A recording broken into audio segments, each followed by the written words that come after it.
I spent my life working in the shadows for internal security, but when I walked into a rigged trap meant to frame me for a serious crime, I realized the real threat wasn't the group on the street. It was the people I reported to. I was supposed to be their easy target, but they made the fatal mistake of forgetting that even a man in a crumpled suit can be the most dangerous person in the room. I've always lived by a simple rule. Never mistake silence for weakness. Most people think I'm just a guy in a crumpled suit, someone who spends his days juggling spreadsheets in a windowless office.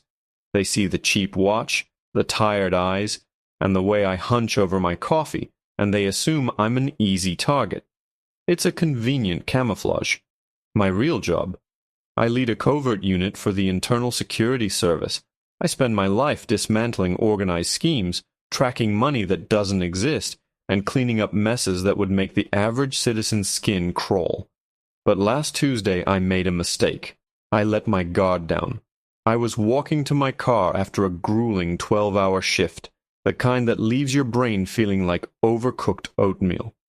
It was raining, that cold, relentless drizzle that turns the city streets into a blurry, neon-lit nightmare. I wasn't carrying a badge. I wasn't carrying my issued service sidearm, either. I had left the heavy-duty gear in the locker, trusting in my own 2 hands to get me the 2 blocks back to my apartment. I should have known better. The neighborhood had been shifting lately. A new group had moved into the district, acting like they owned the pavement. They were loud, arrogant, and they were looking for a reason to prove it. I saw them as I rounded the corner. 3 men leaning against a dumpster, sharing a cigarette. Their body language was predatory, the way they scanned the street with that twitchy, adrenaline-fueled focus of men who thrive on disruption. As I walked past, one of them, a guy with a jagged scar running through his eyebrow, stepped directly into my path. "You look like you have somewhere to be, old man," he sneered, his voice dripping with an unwarranted sense of entitlement. I didn't break stride. I didn't even look him in the eye. "Move," I said, my voice flat, devoid of any inflection. He laughed, a sharp barking sound that didn't reach his eyes. He reached out and shoved me hard. I stumbled back, catching my balance on a brick wall. My internal alarm bells were screaming. I recognized the way he reached into his jacket. He wasn't looking for a wallet. He was reaching for a piece of illegal equipment he clearly felt untouchable with. "You think you're smart?" he spat, closing the distance between us. "You think you can walk through here like you're invisible? I think we should check your pockets.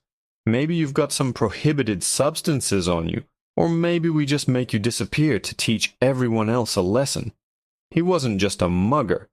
This was a shakedown, the signature move of the local network that had been causing us headaches for months. I stayed perfectly still, breathing steadily.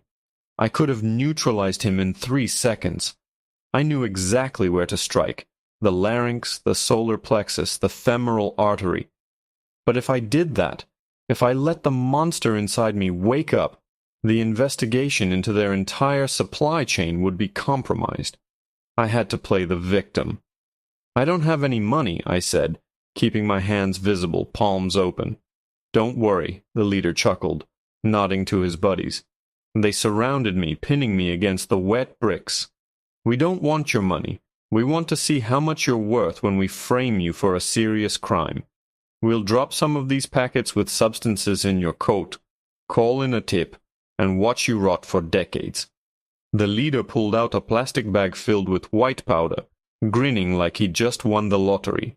He pressed the barrel of his illegal weapon against my ribs. It was cold, metallic, and felt like a death sentence. He had no idea he was pressing that cold steel against the man who had been hunting his bosses for years. He was about to commit an attempt to frame a federal official, a move that would trigger an investigation that would tear their entire world down to the foundation. He leaned in close, his breath smelling of stale tobacco. "Say goodbye to your freedom, buddy." My phone vibrated in my pocket, a signal from my team that they were tracking my location, but they were still 5 minutes away.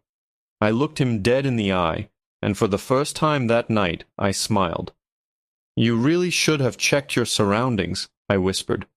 At that exact moment the streetlights above us suddenly blew out, one by one, plunging us into total darkness. The darkness wasn't just a coincidence, it was a tactical blackout. My team had tapped into the grid, turning the alley into a black hole the second I gave the coded signal through my watch. In the sudden absence of light, the playing field didn't just level, it flipped entirely in my favor. The guy with the illegal weapon stumbled, his bravado instantly punctured by the sudden loss of sight. He didn't know the layout of this city's underbelly like I did, and he certainly didn't know that I had spent the last decade training for combat in environments where vision is an afterthought. I didn't wait for him to panic. I moved with the precision of a predator who had been waiting for the cage to open. I sidestepped his clumsy lunge, felt the cold metal of his weapon graze my sleeve, and countered with a sharp, controlled strike to his wrist. I heard the satisfying crunch of bone. He screamed, the weapon clattering onto the wet asphalt. Before his partners could even register that their leader had been neutralized, I was already behind the second man. I swept his legs, pinning him against the brick wall with a forearm to his throat. He gasped, thrashing, but I held him fast. "Tell me," I whispered into his ear, my voice barely audible over the sound of the rain. "How much did your boss pay you to target a federal official? Did he tell you I was a soft target, or did he leave out the part where you're currently standing in the center of an active sting operation?" The man went rigid. The word federal hit him like a physical blow. He wasn't a hardened soldier. He was a bottom feeder, a disposable asset for a group that considered him nothing more than a liability. He began to stammer, his arrogance replaced by a frantic, high-pitched fear. I didn't know. We were just told to pick someone, anyone. Please, I just work for the transport. I don't know anything about the distribution chain." I tightened my grip, not enough to choke him, but enough to remind him of the stakes. "You're going to tell me exactly who gave the order, or you're going to face an attempt to break your life with a heavy criminal charge that will put you behind bars for decades. Your choice. Your boss is already being watched, and you're the first domino to fall."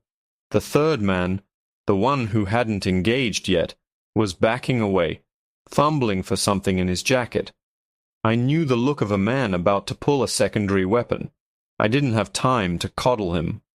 I reached into my coat, pulled out my high-intensity tactical flashlight, and ignited it. The strobe effect, blinding and disorienting, cut through the darkness like a laser. It hit the third man square in the face, causing him to stumble back, blinded and screaming. The alley, once a trap, had become their prison. But just as I was about to signal my team to move in and secure the perimeter, I heard the faint, rhythmic clicking of a heavy-duty bolt action sliding back into place from the rooftops above. My heart skipped a beat. This wasn't just a random street shakedown anymore.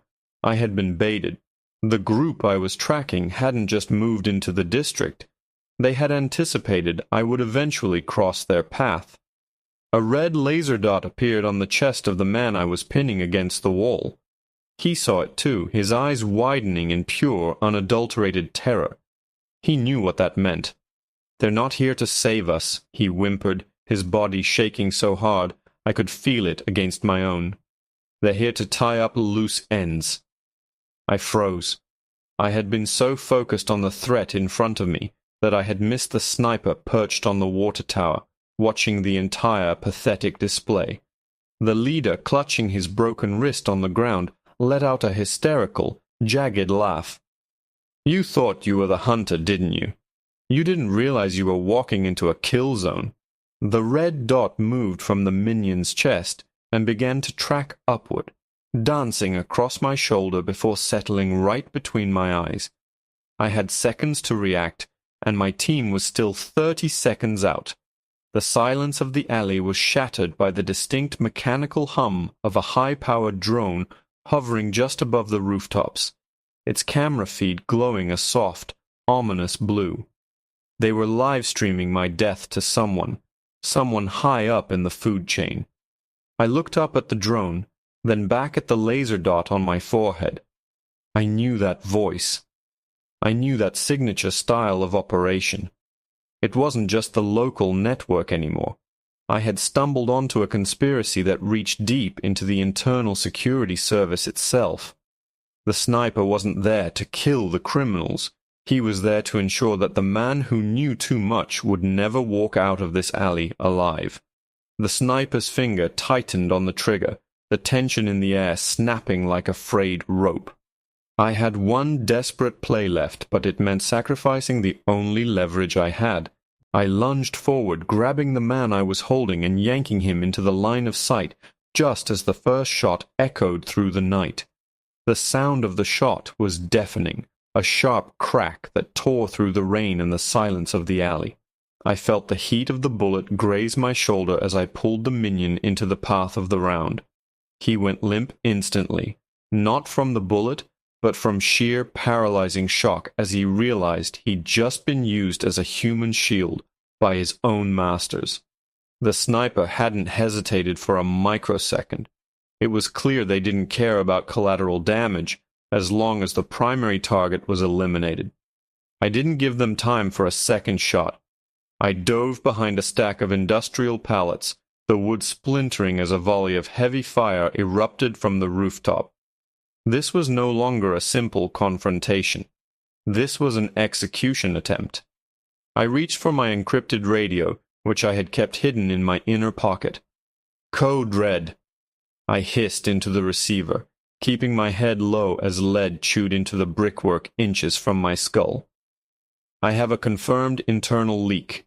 The site is compromised. Breach now." I didn't wait for a response. I knew my team was close, but I also knew they were being stalled by the same bureaucratic bottlenecks that had allowed this organized network to flourish for months. I reached into my belt, pulling out a localized EMP pulse grenade, an experimental piece of gear meant for neutralizing high-tech surveillance.